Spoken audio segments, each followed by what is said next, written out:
The gravel road leading up to the Blackwood property was less of a driveway and more of a scar cut into the side of the Oregon hillside. Elias felt every loose stone through the suspension of his Grand Cherokee. The vehicle swung rhythmically as he navigated the switchbacks.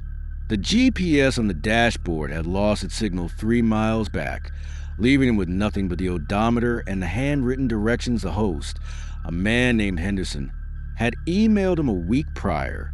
It was 4:30 p.m., but the light was already failing, strangled by the canopy of Douglas firs that crowded the narrow track. Elias wasn't here for the scenery, and he certainly wasn't here for the atmosphere. He was an architect on a deadline. The concept for the Sterling Library Annex was due in 5 days, and his apartment in Seattle, currently undergoing a noisy renovation in the unit above, was impossible to work in. He needed silence. He needed the kind of sterility that only a high-end, isolated rental could provide. The trees broke suddenly, revealing the house. It was an aggressive piece of architecture, a wedge of concrete and black steel jetting out over the ravine. Floor-to-ceiling glass dominated the southern facade, reflecting the gray, bruising sky. It didn't look welcoming. It looked like a fortress of solitude, which was exactly what he had paid for. Elias parked the car.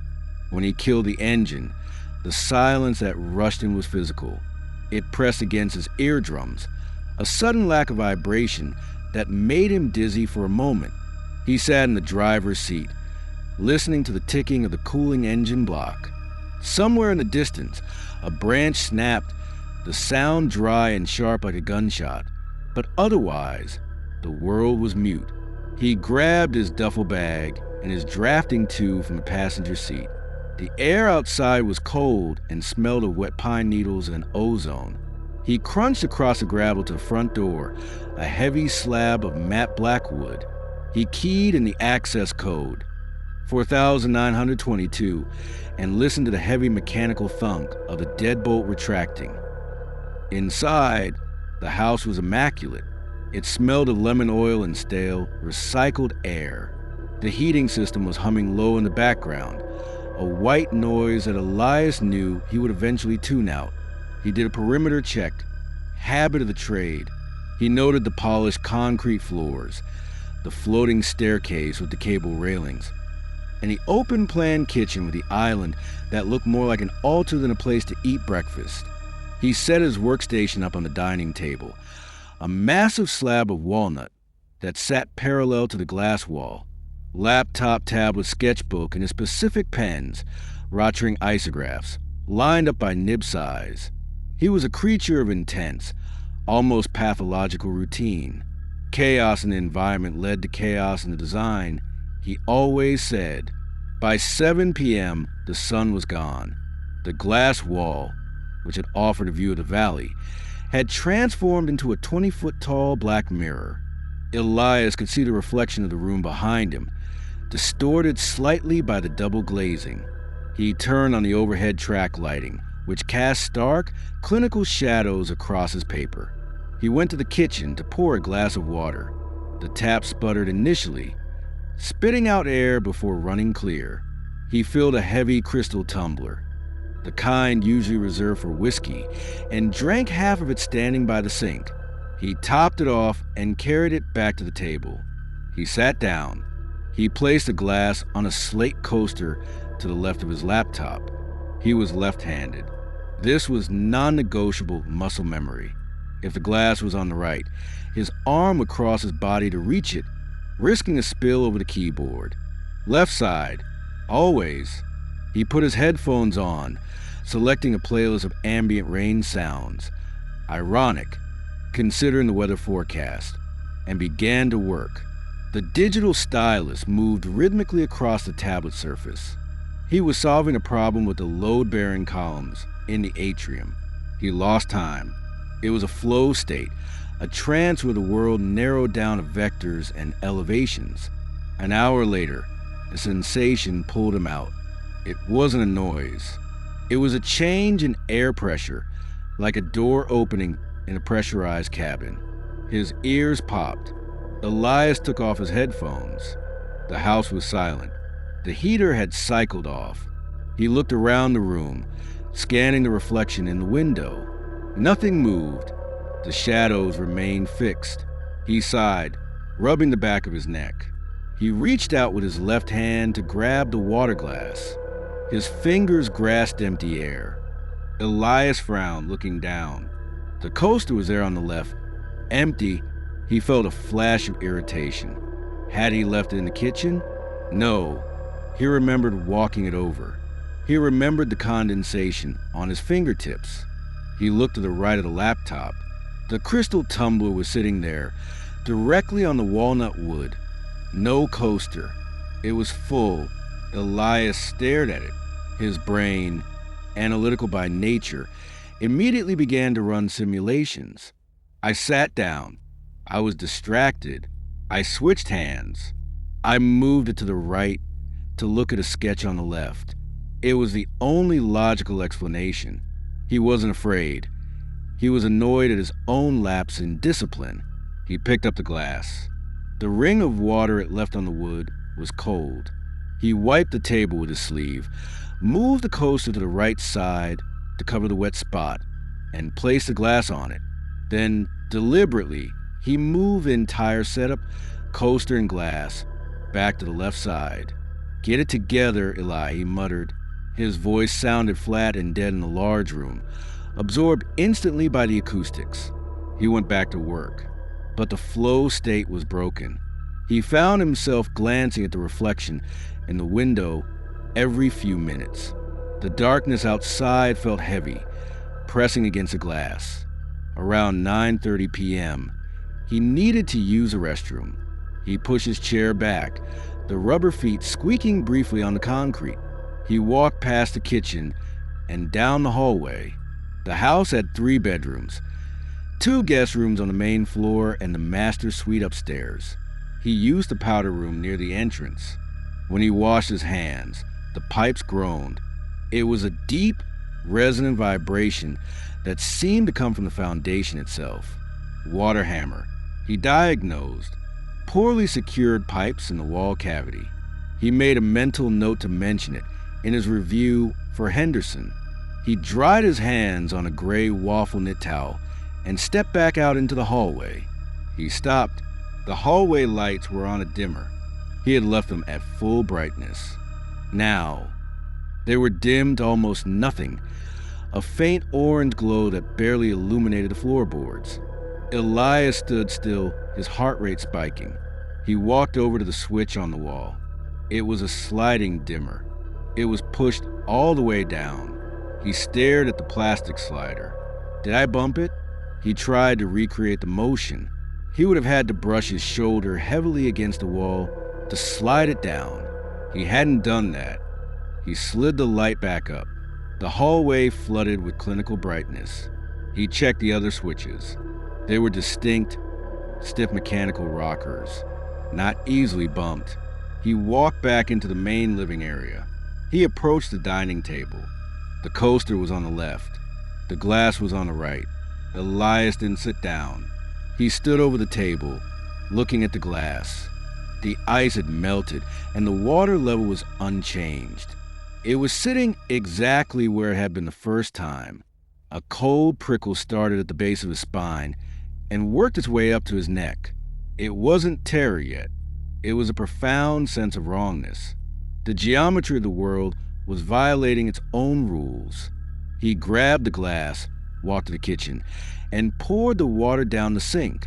He placed the empty glass in the dishwasher and closed the latch. "Okay," he said aloud. "Okay." He decided he needed coffee. Caffeine would sharpen him. He needed to be sharp. He started the brewing cycle on the complex espresso machine built into the cabinetry. The machine whirred and hissed, a comforting mechanical sound. While the coffee brewed, Elias walked to the sliding glass door that led to the back deck. He checked the lock. It was engaged. He checked the front door. The deadbolt was thrown. He checked the windows. Everything was sealed. He was alone. He was sure of it. He took his coffee back to the table. He sat down. He looked at the empty space to his left. He looked at the empty space to his right. He placed a coffee mug in the center of the table, directly behind his laptop screen. Neutral ground. He tried to focus on the atrium columns again. He zoomed in on the CAD file. Scrape. Elias froze. The sound had come from upstairs. It was distinct. It sounded like something rigid, hard plastic or wood, being dragged across the carpet. A short, sharp drag, maybe 6 inches. He took his headphones off slowly, placing them on the table. He held his breath, straining his ears against the silence. The house settled. A beam contracted in the cooling air with a dull pop, but that wasn't the sound. He looked up at the ceiling. The master bedroom was directly above the living room. The floor construction was likely cross-laminated timber, thick and soundproof, for a sound to penetrate. It had to be heavy. He waited 2 minutes. Nothing. He stood up. He couldn't ignore it. If there was an animal, a raccoon or a squirrel, trapped in the attic or the vents, he needed to know. He walked to the floating staircase. He climbed slowly. The stairs had open risers, and looking through them, the shadows on the floor below seemed to stretch and contort. He reached the landing. The door to the master's suite was closed. He had left it open when he did his initial walkthrough. He stared at the door handle.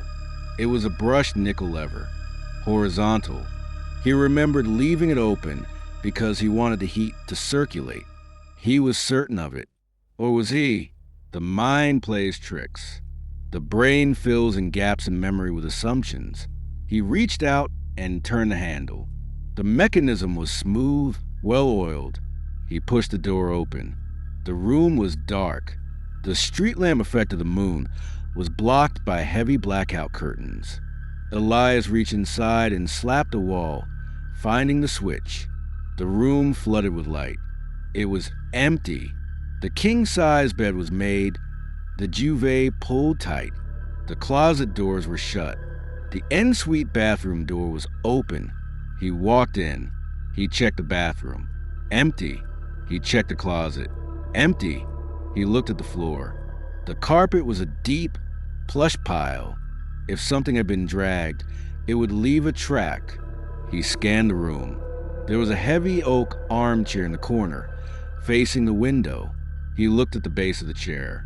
In the deep pile of the carpet, there were 2 distinct furrows behind the front legs of the chair, as if someone had been sitting in it and scooted it backward abruptly.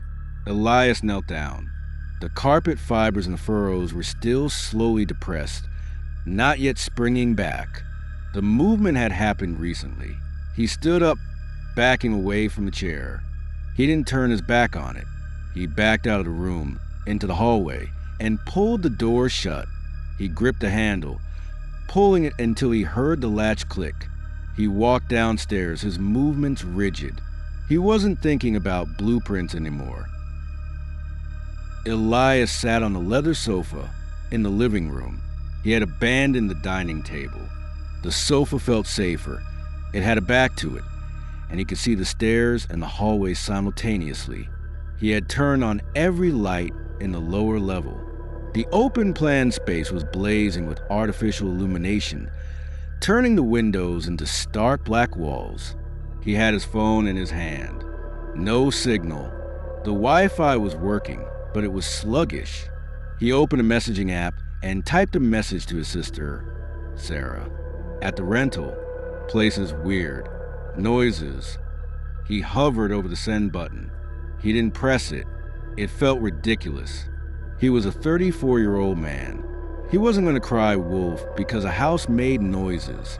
He deleted the text. He checked the time. 11:15 p.m. He needed to rationalize this. The chair upstairs? Maybe the cleaners had moved it and the carpet was just stiff? No, that didn't make sense. The indentation was fresh. Maybe a vibration? A tremor? The house was on a hillside. If the ground shifted slightly, objects could move. It was a geological explanation. It was plausible. Unlikely, but plausible. He clung to that thought. A micro tremor, He went to the kitchen island. He needed water again. The coffee had dehydrated him, leaving a metallic taste in his mouth. He opened the cupboard. He froze. All the cupboard doors were open, every single one. The upper cabinets revealing stacks of white plates and bowls. The lower cabinets revealing pots and pans. The pantry door was wide open. Elias stood in the center of the kitchen, the air from the open fridge cooling the sweat on his neck. He spun around. He had not opened these. He had opened one cupboard earlier to get a glass. Just one. Now, the kitchen looked like a mouth with all its teeth bared. "Is someone here?" Elias yelled. His voice cracked. It was a raw, aggressive sound that masked a terrifying vulnerability. "Silence. I have a gun," he lied. "Get the hell out." He grabbed a heavy chef's knife from a magnetic strip on the wall. The handle was cold steel. He held it low, his knuckles white. He did a sweep. He moved methodically, clearing the ground floor room by room. He checked behind the curtains. He checked the utility closet. He checked the space behind the sofa. Nothing. He stood in the hallway, looking at the two guest bedroom doors. The one on the left was closed.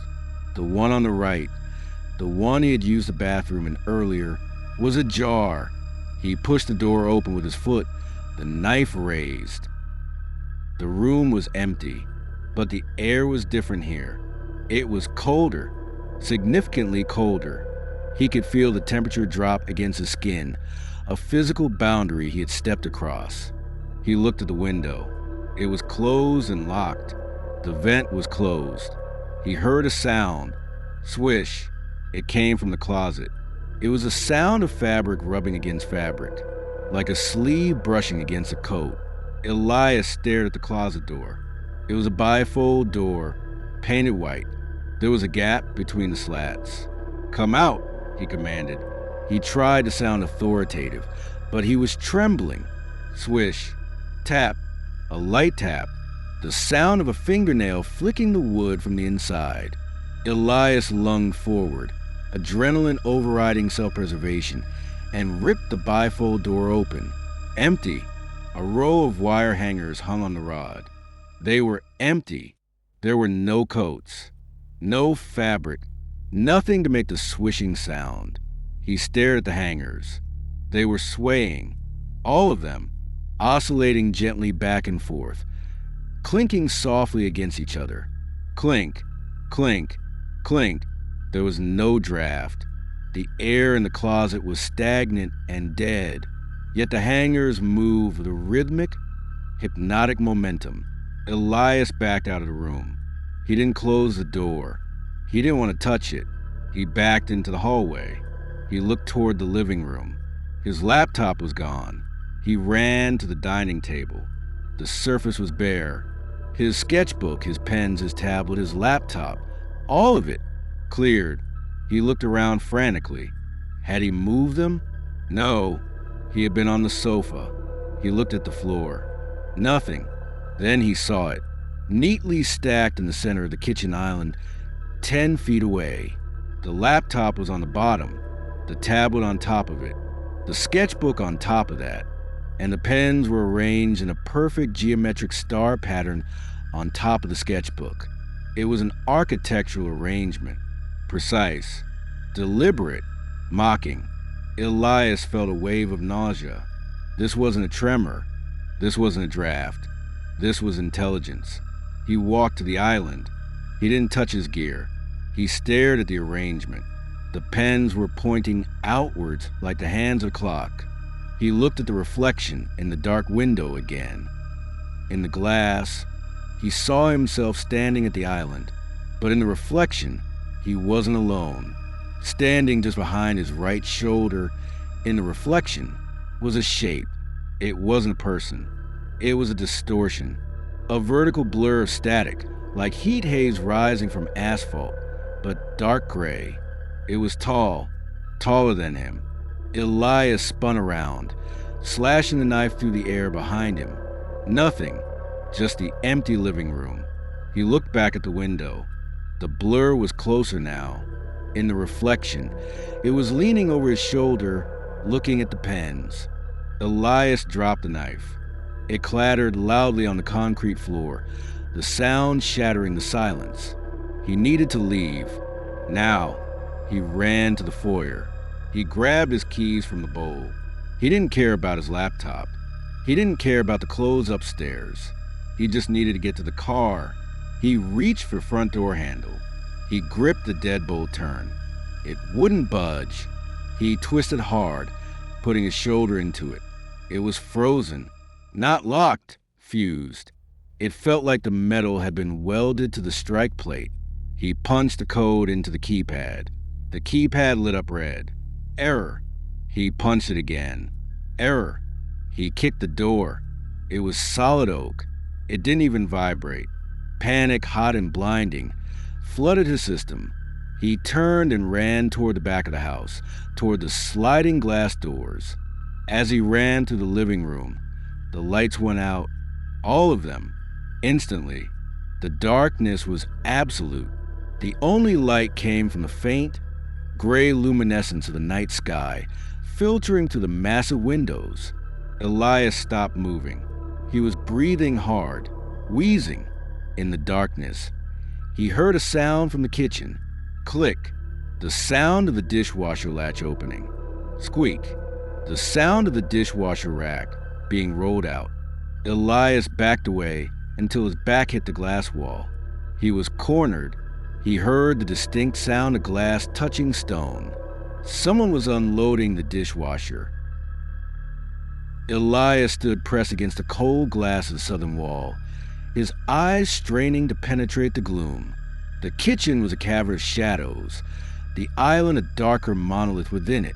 He heard the sound again, the soft clink of a glass being placed on the counter. Then another. The rhythm was casual, domestic. It was the sound of someone cleaning up after a dinner party, utterly incongruous with the terror seizing his chest. He needed a weapon, but he had dropped the knife near the island. To get it, he would have to walk toward the sounds. He slid sideways along the glass wall, moving toward the sliding deck door. His palms left sweaty streaks on the window. He kept his eyes fixed on the kitchen. A movement caught his eye, not in the kitchen, but near the floor. The dining chairs. They were sliding, slowly, smoothly, without the harsh scrape of wood on concrete. The 4 chairs around the dining table were pulling back. They rotated, turning to face him. Elias froze. He watched as the heavy wooden chairs aligned themselves in a semicircle, creating a silent audience for his panic. He lunged for the sliding door latch. His fingers fumbled with the lock. It was a simple lever. He threw it up. He pulled the handle. The door slid open 6 inches, and then stopped with a metallic thud. He pulled again, adrenaline screaming in his muscles. It hit a hard stop. Something was jammed in the track.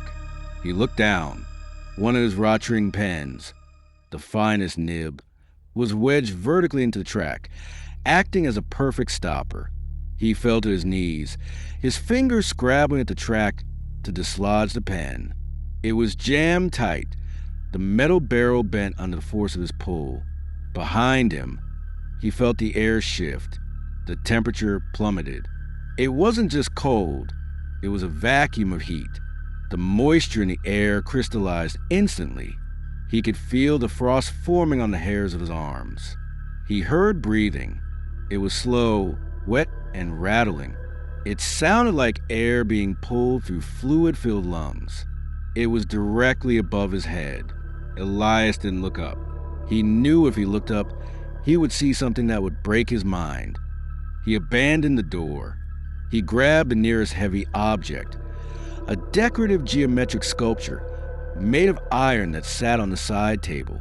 He swung it with all his strength at the glass panel of the sliding door. The safety glass didn't shatter. It spiderwebbed into a billion tiny, distinct fractures, holding its shape but turning opaque white. He swung again. The web collapsed. The glass rained down like diamonds, crashing onto the concrete and the deck outside. The noise was deafening, a chaotic release of tension. Elias didn't hesitate. He scrambled through the broken frame, ignoring the shards that sliced into his palms and knees. He tumbled out onto the wooden deck. The night air hit him like a physical blow, cold, wet, and relentlessly real. He didn't look back at the house. He sprinted. He vaulted over the deck railing, a 4-foot drop into the overgrown fern and mud below. He landed badly, rolling his ankle, but the pain was distant, irrelevant. He scrambled up the muddy embankment, clawing at roots and wet earth, dragging himself toward the driveway. He reached the gravel. He could see his car. The Grand Cherokee sat there, a dark hulk of safety. He fumbled for his key fob. He pressed the unlock button. The amber lights flashed. The chirp of the alarm disengaging was the most beautiful sound he had ever heard. He reached the driver's door and ripped it open. He threw himself inside, slamming the door and hitting the lock button immediately. He jammed the key into the ignition. The engine roared to life. The dashboard lit up, bathing the cabin in a soft, green glow. Elias gasped for air, his chest heaving. He gripped the steering wheel, his hands bleeding, shaking so violently the leather vibrated. He looked at the house. From the safety of the driveway, the Blackwood property looked deceptively peaceful. The broken window was a jagged black hole. The lights were still out, but then the lights in the living room flickered on. Not all at once. One by one, the track lights illuminated in a sequence, leading from the back of the room toward the window he had just broken. And then he saw it, standing in the center of the living room, framed perfectly by the broken glass, was a figure. It looked like Elias. It was wearing his clothes. It was standing with his posture, but its face was smooth, featureless, like a thumb that had been wiped clean of prints. The figure raised a hand and waved. A slow, stiff, mechanical wave. Elias screamed, a guttural sound that tore his throat. He threw the car into reverse.